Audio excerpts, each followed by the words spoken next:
Un enfoque particular de este canal es la estructura urbana de las magníficas ciudades de la antigüedad, y especialmente de Roma. Ya hemos analizado cómo debió haber aparecido Roma después de los saqueos del siglo V, y encontramos que la estructura urbana estaba sorprendentemente bien intacta. Luego hemos observado cómo Roma debió haber aparecido a un viajero en el siglo VI temprano, hasta el 536 después de Cristo, cuando comenzó la Guerra Gótica. Y encontramos que incluso entonces, la estructura urbana estaba sorprendentemente bien conservada, con muchos edificios que habían sido reparados durante el reinado de Teodorico. En futuros videos entonces observaremos la era en la que la decadencia de Roma realmente comenzaría a acelerarse, es decir, después de las guerras góticas. Luego analizaremos cómo Roma pasó de esto, a esto, a esto, a esto, a esto, y finalmente a esto. Pero antes de hacer eso, ¿qué hay del apogeo de Roma? ¿Cuándo habríamos presenciado a Roma en su máximo esplendor? ¿Cuándo habría sido la ciudad más impresionante? Si le preguntas a alguien cuándo cree que fue el apogeo de Roma, esa persona probablemente te respondería: durante el tiempo de Augusto. El reinado de Octavio Augusto a menudo se considera el apogeo de Roma en diferentes aspectos, pero especialmente en lo que respecta a la actividad constructiva. Supuestamente dijo en su lecho de muerte: encontré una Roma de ladrillos, te dejo una de mármol. Lo que significa que antes de su reinado, Roma estaba construida principalmente de madera y ladrillos.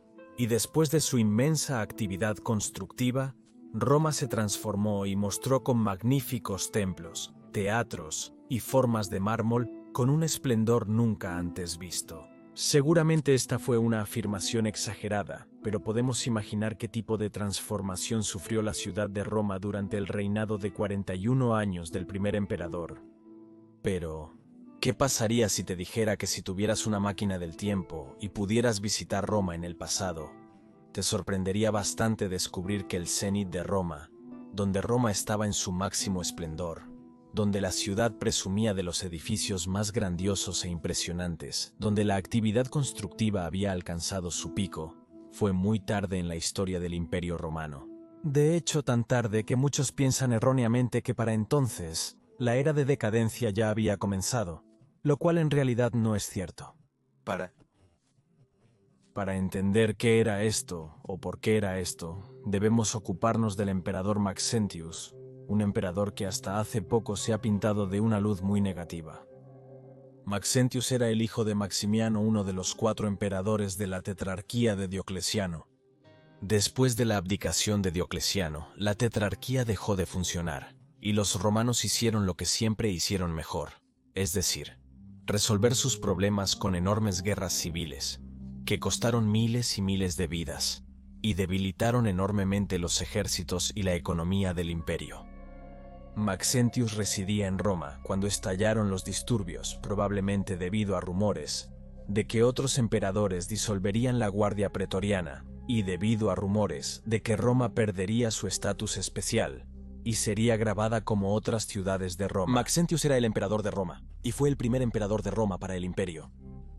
De hecho, Maxentius no se proclamó a sí mismo emperador, sino que fue persuadido para aceptar el título por oficiales de las guarniciones de Roma, según el historiador romano oriental Zósimo. Por lo tanto, fue proclamado emperador el 28 de octubre del 306 después de Cristo, solo unos 3 meses después de que Constantino fuera proclamado emperador en York. Fue un tiempo caótico, y ciertamente tendré que hacer algunos videos sobre estas guerras civiles, porque sucedieron muchas cosas locas en aquel entonces. Por ejemplo, Maxentius logró derrotar a 2 emperadores que marchaban sobre Roma, porque era visto como un usurpador por los otros emperadores de la tetrarquía. Primero, el emperador Severo marchó sobre Roma, pero dado que la mayor parte de sus ejércitos habían servido bajo el padre de Maxentius, Maximiano desertaron en masa a Maxentius. Maxentius también les ofreció incentivos financieros.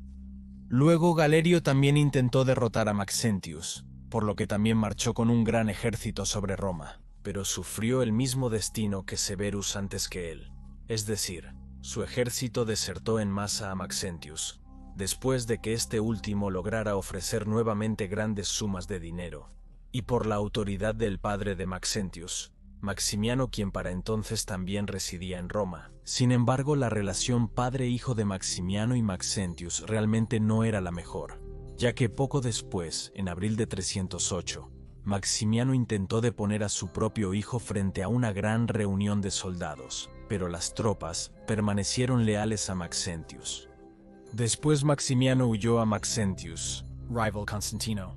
Así que la próxima vez que pienses que tienes una mala relación con tu padre, piensa en cómo debió haberse sentido Maxentius en esa situación.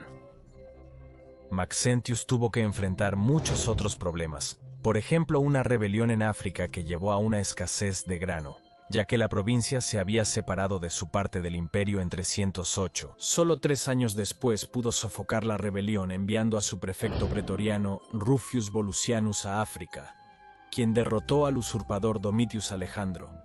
Así que solo 3 años después se restableció nuevamente el suministro de grano a Roma. Y finalmente, por supuesto, el propio Constantino marcharía sobre Roma, donde tendría lugar la legendaria batalla del puente Milvio en el 312 después de Cristo, y Maxentius encontraría su fin. Pero en el tiempo de 306 a 312 de hecho, Maxentius comenzó la construcción de algunos edificios muy impresionantes en Roma y sus alrededores, siendo el último emperador en construir edificios de tal escala y magnitud en Roma, utilizando piedra traída de canteras lejanas, porque más tarde, incluso tan pronto como bajo Constantino, comenzaría una práctica donde los edificios antiguos que habían caído en el abandono se utilizarían como material de construcción para erigir nuevos edificios. Pero bajo Maxentius veríamos la última actividad de construcción de edificios verdaderamente imperiales, a una escala magnífica, mientras que todos los edificios posteriores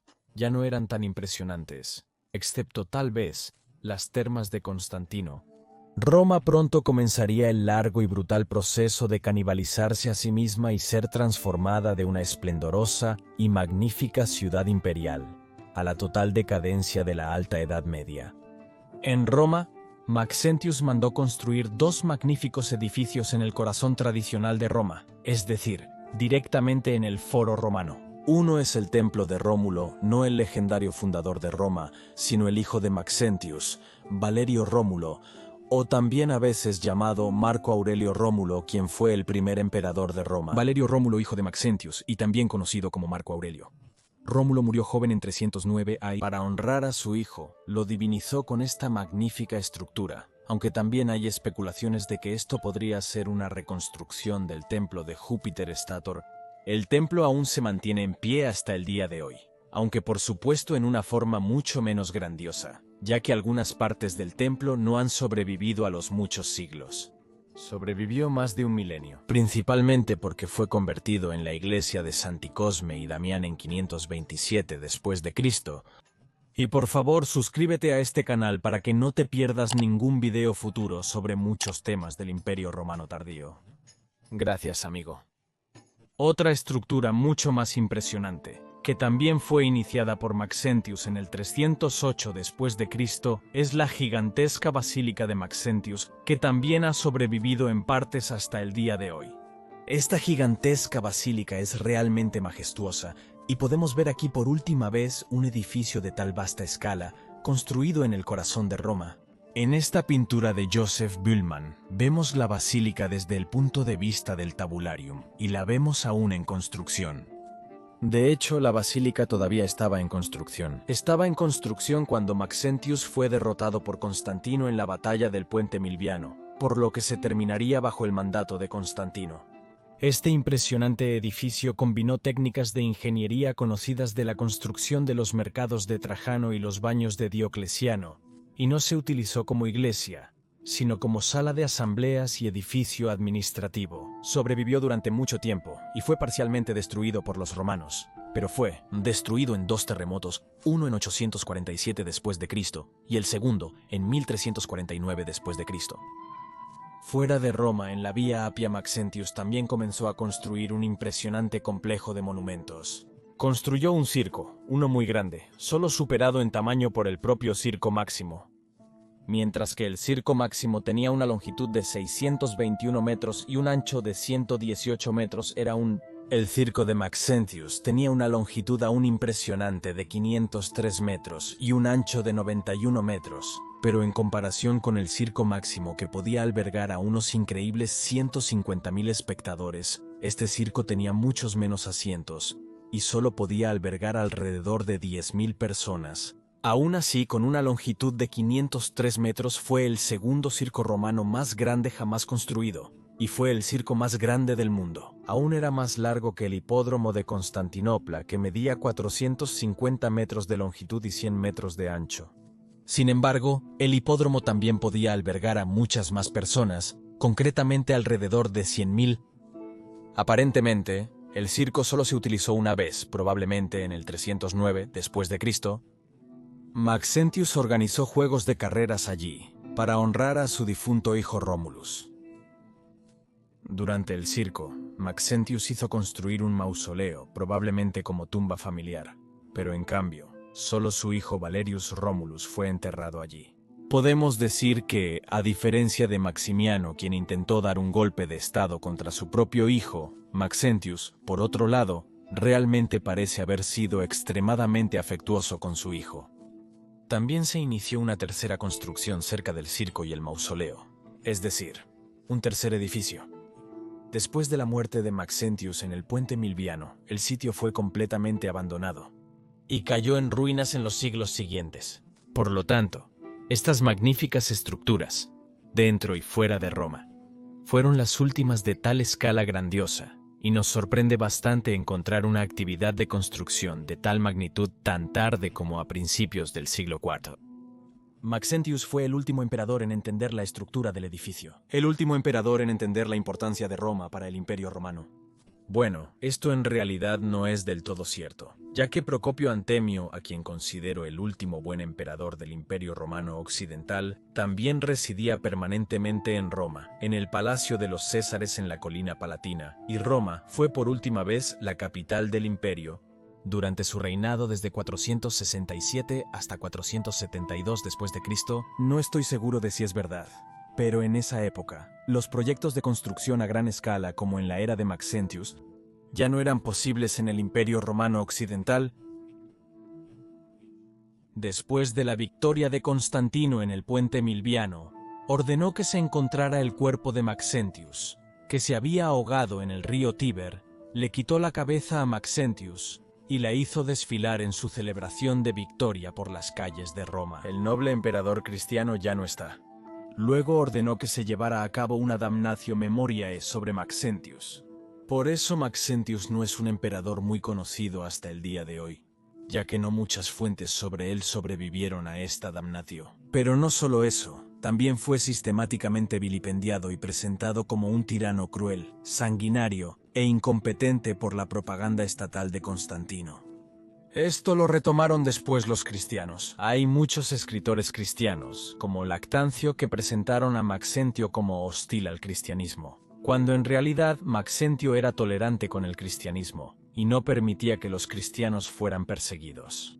Debido a la damnatio memoriae de Constantino a Maxentio, debido a la propaganda y a los escritos de algunos eruditos cristianos, la visión de Maxentio como un tirano malvado persistió hasta el siglo XX. Solo recientemente los eruditos cambiaron esa visión, y Maxentio ha comenzado lentamente a emerger como un emperador que quizás fue visto injustamente de manera tan negativa. Y con Maxentio también murió la última grandeza imperial de Roma. Así, Roma había alcanzado su cenit, y con la victoria de Constantino sobre Maxentio, Roma estaría condenada. Pero al principio Constantino parecía querer enriquecer Roma con edificios, como su predecesor, por lo que al principio el reinado de Constantino comenzó bastante bien para la ciudad. La gran Basílica de San Pedro fue iniciada por Constantino entre los años 318 y 322 después de Cristo fuera de la ciudad, en el sitio del circo de Nerón, que en ese momento ya estaba en ruinas. Reutilizando material de construcción del circo, se construyó esta magnífica basílica, que permaneció en pie hasta el siglo XV, pero para entonces ya estaba en mal estado, por lo que se construyó la nueva Catedral de San Pedro en su lugar. Constantino tenía más proyectos de construcción para la ciudad, Hizo construir nuevos baños y un arco triunfal cerca del Coliseo. Ambas estructuras llevan su nombre. También se cree que él añadió el arco de Jano. Sin embargo, como ahora se había convertido al cristianismo, la mayoría de sus nuevos proyectos de construcción serían iglesias. Por lo tanto, el Senado y la aristocracia paganos comenzaron a volverse contra Constantino, y la oposición comenzó a aumentar contra su cristianización de la antigua capital pagana. Esto llevó a una ruptura abierta entre el Senado romano y Constantino. En 326 después de Cristo, para entonces había logrado derrotar a su rival, el emperador del Este, Licinio, y así se había convertido en el único gobernante del imperio. Y ahora traicionó a Roma, la antigua capital, porque quería una ciudad para su nueva fe, donde el cristianismo pudiera prosperar. Este desplazamiento de la base de poder hacia el este comenzaría la decadencia de la ciudad de Roma. En primer lugar, saqueó Roma de muchas estatuas y riquezas, con el fin de aplazar su nueva capital en el este. Sí, un emperador romano realmente saqueó Roma. En segundo lugar, al mover la nueva capital al este, numerosos senadores, aristócratas, artesanos y gente común tuvieron que dejar Roma a finales del siglo XIX. Siguieron todo tipo de cosas, por lo que Roma comenzó a perder población. Si la ciudad tenía 1 millón de habitantes en el año 312, este número caería a 800.000 para el año 400 después de Cristo. Además, el desplazamiento de la base de poder hacia el este dio a la mitad oriental del imperio la mejor posición geográfica y las provincias más ricas. Esto a su vez fortalecería al este pero debilitaría al oeste, lo que resultaría desastroso para el Imperio Romano Occidental 150 años después. Por lo tanto, realmente el cenit de Roma fue bajo Maxentius, y en los primeros años de Constantino, hasta principios de los 320 después de Cristo, Roma debió ser esplendorosa en su época, iluminándose como uno de los pocos dragones antiguos de Yetum Riuius. Pero su cenit fue bajo Maxentius y al inicio del reinado de Constantino hasta 320, después de Cristo, superando al Imperio Romano Occidental. 150 años después, Roma en ese tiempo debió haber aparecido magníficamente esplendorosa, más allá de la creencia, con miles de estatuas de oro y bronce, cientos de templos, docenas de foros imperiales, gigantescos anfiteatros, decenas de miles de insulae, una ciudad que asombraba a todos los visitantes de todo el mundo, verdaderamente una maravilla del mundo antiguo. Pero tan pronto como Constantino decidió trasladar la capital al este, comenzaría el declive de Roma. Solo ahora estamos comenzando a entender que Maxentius, este supuesto tirano malvado, fue de hecho el último emperador en construir monumentos masivos y grandiosos de una escala imperial grandiosa, que incluso superaron los edificios posteriores de Constantino, y entre ellos la Basílica de Maxentius fue especialmente monumental. Solo podemos especular qué habría sucedido, especialmente con Roma, si Maxentius hubiera ganado la batalla. De hecho, esto servirá como un fascinante punto de bifurcación para un futuro video, donde exploraremos este fascinante escenario de qué pasaría si Roma podría haber conservado su importancia, Constantinopla no habría sucedido, el oeste podría no haber caído tan pronto, y la historia se vería completamente diferente. Pero mientras en nuestra línea de tiempo Roma pronto comenzaría a caer, también lo haría la capital en el este y la capital en el este. Y por supuesto también hablaremos de eso con gran detalle en futuros videos, donde analizaremos la estructura urbana de la nueva capital en el este con gran detalle. Y ahora incluso puedes apoyarnos en Patreon para que con tu ayuda podamos aumentar enormemente la calidad de producción de nuestros videos. Por ejemplo, creando animaciones o dibujos personalizados. Además, obtendrás muchas ventajas al convertirte en Patreon, como ser parte de nuestra comunidad en el servidor de Discord y para rangos de Patreon más altos, incluso sugerir temas o participar en transmisiones en vivo exclusivas. Y también puedes apoyarnos directamente aquí en YouTube haciendo clic en el botón de unirse, con beneficios similares a los de Patreon. Agradezco a nuestros espectadores, especialmente a quienes han apoyado a nuestros Patreons y nos han donado mediante PayPal. Adiós, hasta el próximo video, queridos amigos de la historia romana, y bene vale.